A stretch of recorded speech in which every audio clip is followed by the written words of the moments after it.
Château Layoga du Bosc s'est longtemps appelé Château Layoga jusqu'en 1985, date à laquelle j'ai acquis ce vignoble et donc, avec probablement l'orgueil qui me caractérise, j'ai appelé ce vin Château Layoga du Bosc. Il est situé pour partie à Gaillan et pour partie à Queyrac, qui sont deux terroirs bien connus de l'appellation Médoc. Le Château Layoga du Bosc est produit par Cabernet Sauvignon en majorité, qui, arrivé à maturité, donne beaucoup de distinction au vin. Il est également composé de merlots qui sont bien utiles pour gommer ce qu'est la rusticité du terroir de Médoc. Et enfin, il y a des petits verres d'eau, pour partie moindre, mais le petit verre d'eau auquel je suis très attaché, tant il donne grandeur et une forme de colonne vertébrale au vin. Ici, comme je vous l'ai dit, le terroir du Médoc n'a pas la noblesse, n'est pas le terroir d'élite que l'on a Margaux, Saint-Julien, Pauillac ou Saint-Estèphe. Donc, naturellement, le terroir donne des vins toujours un peu rustiques, la rusticité des Médocs.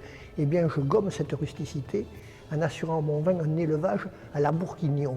Il procède au bâtonnage, c'est-à-dire que tous les mois ou 2 mois, avec un fouet, ils remettent les lits en suspension, et ces lits étant en suspension dans le vin, gomment sa rusticité en lui donnant onctuosité et suavité.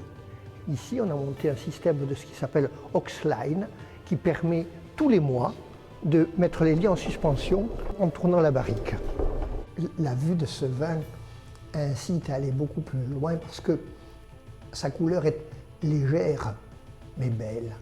Elle est chatoyante, non pas chargée, mais donnant envie d'aller plus loin. Alors le nez est affriandant, il est gourmand, les senteurs mais sont toujours en légèreté. Elles sont comme une danseuse sur des pointes. Tout est léger, tout est fin, tout est agréable. La bouche est faite de finesse, d'élégance, de subtilité. Ce vin est habité par ce qui est pour moi la vertu essentielle d'un vin, la vertu de la gorgée qui appelle l'autre de façon irrépressible. Ce vin ne me gêne pas à l'apéritif. On peut le boire avec des mets, mais toujours des mets qui ne le gênent pas. Des mets pas trop constitués de sauce, d'alcool, d'épices. Non, des mets cuits sur les sarments, des viandes rouges ou blanches, même des poissons non poissonneux, comme la sole ou le turbot, avec des sauces pas gênantes. Voilà, il ne faut pas le gêner, ce vin. Mais dès lors qu'on ne le gêne pas, il est porteur de délices, de volupté. La volupté n'est-elle pas l'association d'une complémentarité ?